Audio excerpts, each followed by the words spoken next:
Muito bom dia, Sra. Presidente do Instituto Camões, Sr. Diretor do Instituto Cervantes, Srs. Embaixadores, Srs. Representantes da CEGIB, da CPLP e da União Latina, Srs. Moderadores e Srs. Oradores, Sr. Professor Adriano Moreira, minhas senhoras e meus senhores. A Casa da América Latina manifesta a sua satisfação pelo facto de entidades tão prestigiadas como o Instituto Cervantes e o Instituto Camões terem acedido à sua proposta para associarem à organização deste fórum sob o valor das línguas portuguesa e espanhola e pela alta qualidade intelectual e profissional dos seus intervenientes, quer como moderadores, quer como oradores.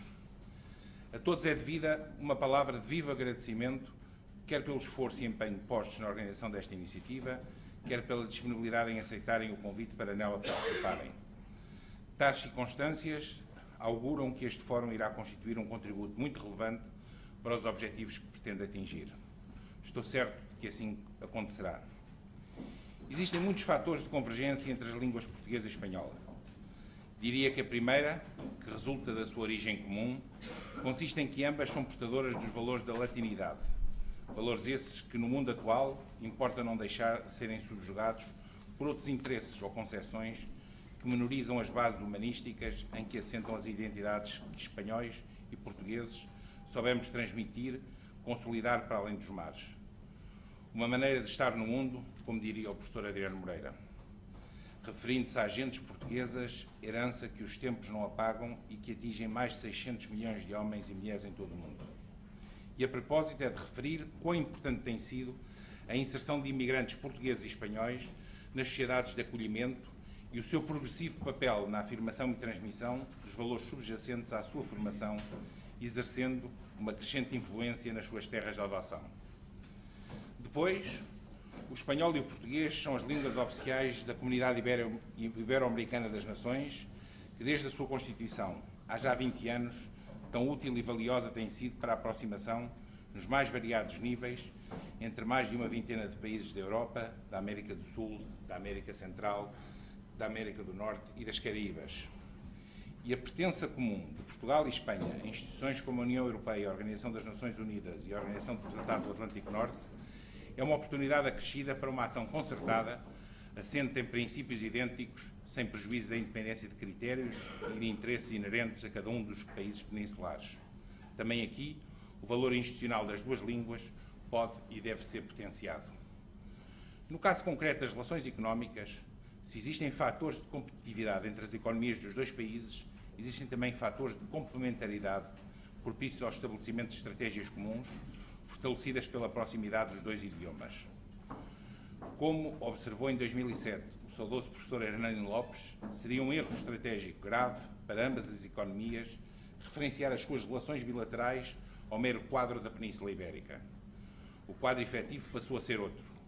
A geopolítica das relações Portugal-Espanha alterou-se em profundidade com a adesão simultânea à União Europeia, projetando-se para o conjunto do contexto europeu como um enquadramento imediato. E a geoeconomia da atividade empresarial, em mudança dramática desde as décadas finais do século XX, implica que as empresas portuguesas e espanholas projetem a sua atividade e congreguem os seus esforços na dimensão global que se tornou necessária.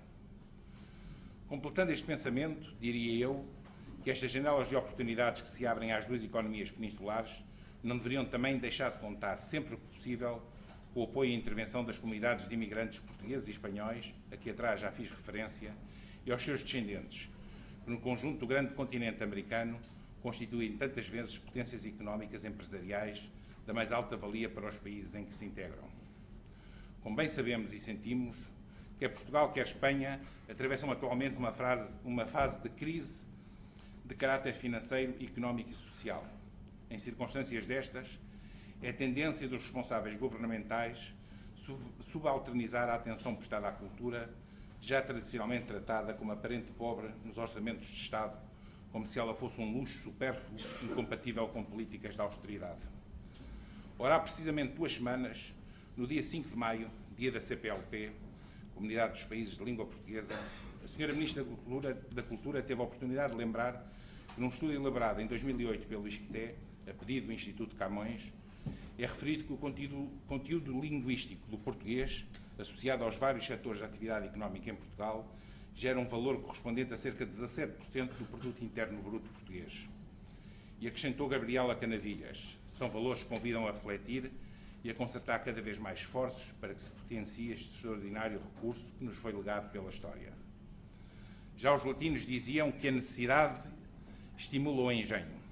Torna-se, pois, absolutamente necessário que, nesta fase crítica que vivemos, o Governo, as universidades, os agentes culturais, os intelectuais, os ensaístas, os escritores, os artistas, os meios de comunicação social, as indústrias da cultura, o empresariado e a sociedade civil em geral, façam um exercício suplementar de imaginação e de empenho, no sentido que a cultura e a sua mais forte componente de transmissão, a língua, seja um fator positivo para ajudar à superação das dificuldades existentes.